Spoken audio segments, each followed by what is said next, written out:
ప్రజల కలలను సహకారం చేయడమే కాంగ్రెస్ ప్రభుత్వ లక్ష్యమని ఎమ్మెల్యే విజయ రమణారావు అన్నారు. సుల్తానాబాద్ పట్టణంలోని 10, 12వ వార్డులో ఇందిరమ్మ లబ్ధిదారులకు ప్రొసీడింగ్ పత్రాలను అందనున్నారు.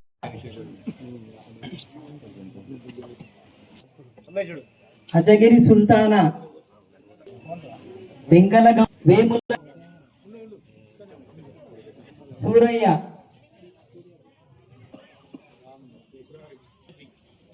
గాయశెట్టి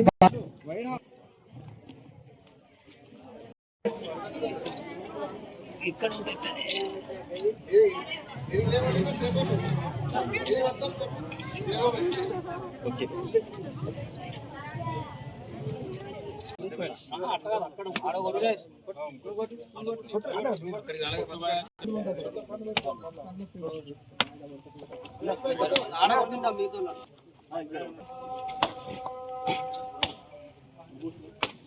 ఇంకంతే అదే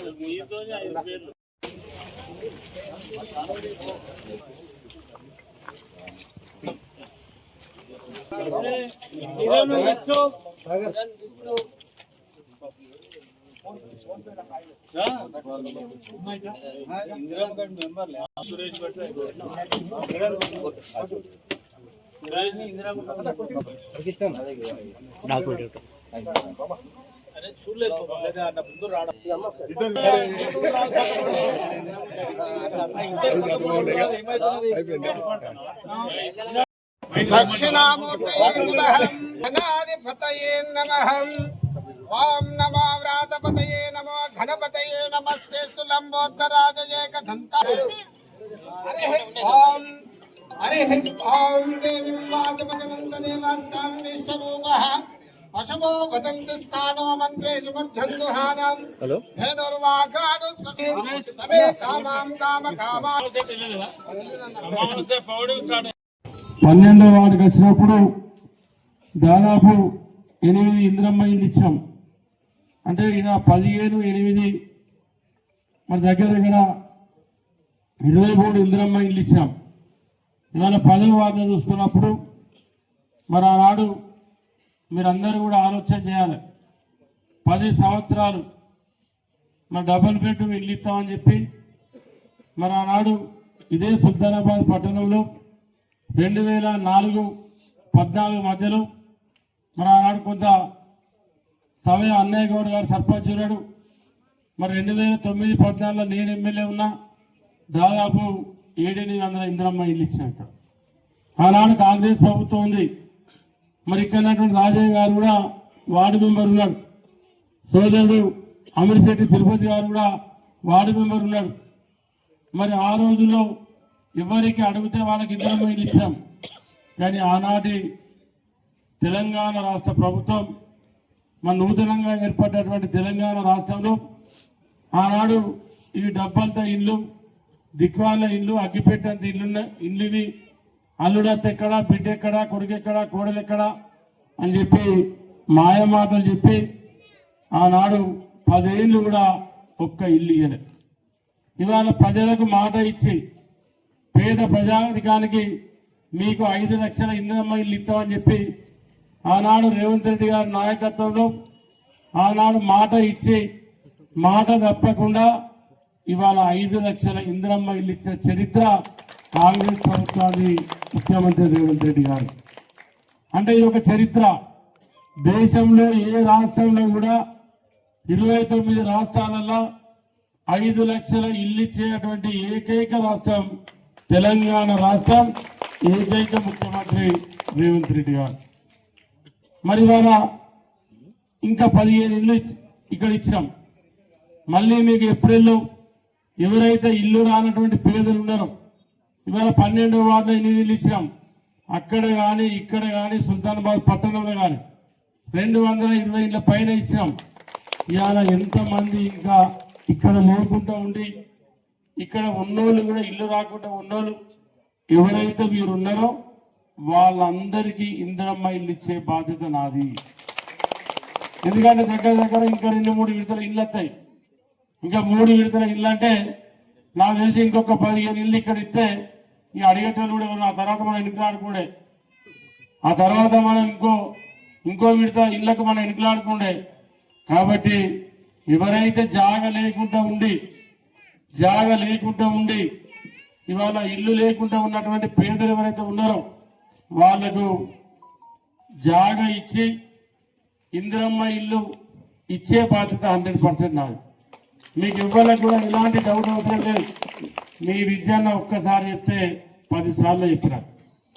ఆనాడు ఇదే గాంధీనగర్లో మా సోదరుడు అన్నయ్య గౌడ్ గారి నాయకత్వంలో గడప గడపకు కాంగ్రెస్ పార్టీ ఇంటింటికి విద్యాన్న అనే కార్యక్రమం తిరిగినప్పుడు ఆనాడు మీకు ఇదే చివరస్తలో చెప్పినాం. సుల్తానాబాద్ చాలా అన్యాయం జరిగింది. సుల్తానాబాద్కు అప్పున్నటువంటి ఎమ్మెల్యే ఇప్పటి మాజీ ఎమ్మెల్యే సవత్తల్లి ప్రేమ చూపించిండు. అప్పటి టీఆర్ఎస్ పార్టీ 5 సార్లు మీతోని ఒకటే గుర్తుకు ఒకటే పార్టీకి మీతోని ఓట్లే మీకు సుల్తానాబాద్ చాలా అన్యాయం చేసిందని చెప్పి నేను ఎన్నోసార్లు చెప్పిన. ఆ రోజు నేను తిరిగినప్పుడు కూడా చెప్తే మీరు నేను తిరిగి చెప్తా అంటే అప్పుడు అర్థమైంది నిజమే విద్యాన్ని చెప్పిందని చెప్పి. ఎందుకంటే టీవీ హాస్పిటల్ పోయింది, ఆర్ఎన్బిలో ఉన్న డి ఆఫీస్ పోయింది. ఇక్కడి నుంచి స్వర్గీయ ముకుందరెడ్డి గారు రాయమల్లి గారు ఆనాడు పోలీస్ స్టేషన్ నుండి జెండా చౌరస్తానికి కానీ, శివాలయం నుండి రాజీవ్ రాజానికి కానీ, శివాలయం నుండి ఒడ్డెల కాలనీ గట్టెపల్లి రోడ్డు కానీ, అదేవిధంగా రోడ్డు వైండరింగ్ చేస్తూ ఉంటే చాలా మంది పెద్దలు నా దగ్గరికి వచ్చారు. అన్న మరి ఇంత తీస్తే బాగుండదంటే ఆనాడు మనం చెప్పి ఒప్పించి మీకు రోడ్లు చేసే బాధ్యత నాది, డ్రైనేజీ నిర్మాణం చేసే బాధ్యత నాది, మళ్ళీ ఒక 50 సంవత్సరాల దాకా ఇబ్బంది ఉండదని చెప్పి పాపం నచ్చ చెప్తే అందరూ కూడా విన్నారు. ఇలా వింటే మీరు అటు ముఖాన్ని ఎప్పుడైనా వెళ్తే హైదరాబాద్ లో ఏవైతే రోడ్లు ఉంటాయో ఇవాళ పాత సుల్తానాబాద్ లో ఆ రోడ్లు చేసింది మీకు విజయాన్ని చెప్పిస్తాను. ఇవాళ అదేవిధంగా అంబేద్కర్ స్టాచ్యూ నుండి గట్టపల్లి రోడ్డు వరకు దాదాపు 7 కోట్ల రూపాయలు పెట్టి ఇవాళ రోడ్డు వైండనింగ్, ఇవాళ షటర్లు అప్పుడెప్పుడో కట్టే షటర్లు ఎన్నికలు జరిగితే మనకు అక్కడ పెద్ద చౌరస్తా తయారవుతుందని చెప్పి 63 లక్షలు కొత్త షటర్లు శాంక్షన్ చేసి వాటిని కూడా షటర్లు కట్టి వాళ్ళకి అక్కడ దుకాణదారులకు షటర్లు ఇచ్చి ఆ ముంగటి షటర్లు తీసేసి ఇవాళ రోడ్డు వైండనింగ్ చేసి బ్రహ్మాండంగా ఇవాళ సెంటర్ లైటింగ్ తోని ఇవాళ రోడ్ తయారైపోతా ఉన్నాం.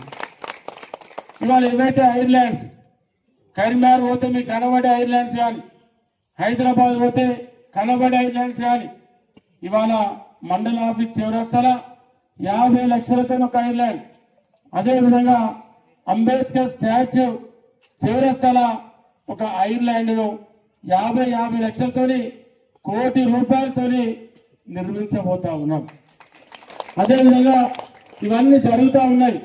ఈ రాబోయే వారం 10 రోజులలో అంబేద్కర్ స్టాచ్యూ నుండి మజీద్ చౌరస్తా వరకు బీటీ రోడ్ నిర్మాణం, డాంబర్ రోడ్ నిర్మాణం కూడా ఈ వారం 10 రోజులలో పూర్తి చేయబోతా ఉన్నాం. అదేవిధంగా మళ్ళీ ఇవాళ 20 కోట్ల రూపాయల టెండర్లు పిలిచినాం. 20 కోట్ల టెండర్లు పిలిచి దాదాపు నాకు తెలిసి సుల్తానాబాద్ లో ఇక మనం చేద్దామన్నా కూడా రోడ్డు కానీ డ్రైన్ కానీ ఏది కూడా ఉండదు. లాస్ట్ కు ఒక్క ఇల్లు ఎదుకులాడి ఈ అన్ని 20 కోట్లు ఖర్చు పెట్టి రాబోయే 6 నెలల నుండి సంవత్సరం లోపల ఈ 20 కోట్లు ఖర్చు పెట్టి ఆ తర్వాత మనం ఒక్కొక్క ఇల్లు ఎదుకులాడి ఆ ఇంటికి కూడా సిమెంట్ రోడ్ ఇచ్చే బాధ్యత నాది. ఇవాళ ఎస్ఆర్ఎస్పి పాత కార్యాలయం మన ఆస్తి, దాన్ని పోగొట్టుకోవద్దని చెప్పి దాదాపు ఇవాళ 25-30 లక్షలు పెట్టి కాంపౌండ్ వాల్ నిర్మాణం చేస్తా ఉన్నాం. ఇవాళ ఐబీ ఉంది. ఒకనాడు ఇదే ఐబీలో ఈ చుట్టూన్నటువంటి గ్రామాలు కానీ, ఈ పాత తాలూకా లెవెల్లో ఉన్నటువంటి ఇప్పుడున్న 5-6 మండలాలు కానీ ఐబీ ఆప చెట్ల కింద కూర్చొని ఏదైనా పంచాయతీ అయినా ఏదైనా మాట్లాడుకోవాలన్నా లేకపోతే ఎవరికైనా అడ్రస్ చెప్పాలన్నా అది ఒక అడ్రస్ సుల్తానాబాద్. అటువంటి ఇవాళ ఐబీలో ఇవాళ పందులు కుక్కలు ఇవాళ విహారం చేస్తా ఉన్నాయి. ఆడ 10 ఏళ్లలో ఇవాళ ధ్వంసం అయిపోయింది. దాన్ని కూడా ఒక 6 నెలల తర్వాత 4 నుండి 5 కోట్లతోనే కొత్త ఐబీ నిర్మాణం చేయించబోతా ఉన్నాం. కొత్త ఐబీ నిర్మాణం చేయబోతా ఉన్నాం. ఇవాళ ఫైనాన్స్ అప్రూవల్ అయింది.